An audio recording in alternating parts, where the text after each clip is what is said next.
advice for how to be a talib al-ilm, how to be a student of knowledge. Be one right now. Start right now. Don't wait. Okay, a lot of people, they have this idea that they need to go someplace dramatic and impressive in order to start being a student of knowledge. It's not true. Be humble enough to start with the people around you. Even if it's a masjid or a teacher that's not 100% in line with your views or your flavor of Islam, he knows something. Even if he just knows the Quran and tajweed or Arabic, go humble yourself and sit at his feet and learn what you can from him and then move on. This is the way. This is the way the ulama have always done it, right?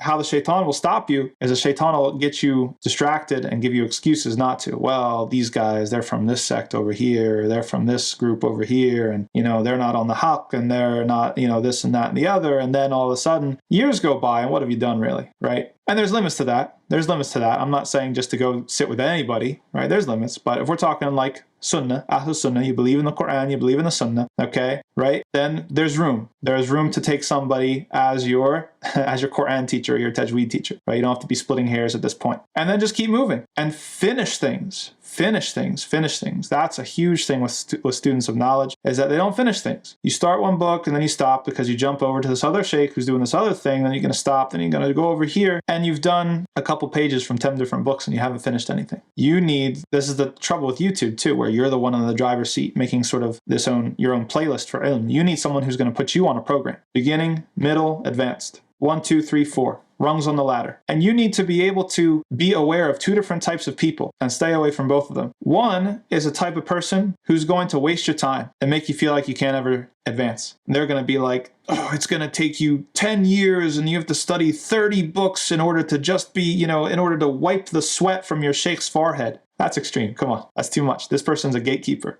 Stay away from that type of person. Okay. Then there's the opposite extreme where somebody is going to teach you one book and saying, well, Abu Hanifa was wrong about this. And, Shaykh al-Islam Kada was wrong about that. And da-da-da-da-da-da-da-da-da. Right? Okay. It's more involved than that. Right? There's a middle ground. So every sort of discipline or area of study, you want to go through 4 or 5 books: beginner, late beginner, intermediate, late intermediate, advanced, with a sheikh, with somebody who is qualified, first of all, second of all, sincere, and you can take from their character and their manners. And that's how it's done. That's how it's done. And the last piece of advice is that everything starts with the Quran and Arabic. Everything starts with the Quran and Arabic. Get out of English as fast as you can, right? Now that more and more titles are being available in English, if you're a serious student of knowledge, we're talking about, not just for, appreciation, right? But you want to be a serious student of knowledge, get out of English as soon as you can. Everything's in Arabic. Very few things are in English. Get out of English and into Arabic as soon as you can, and you'll benefit.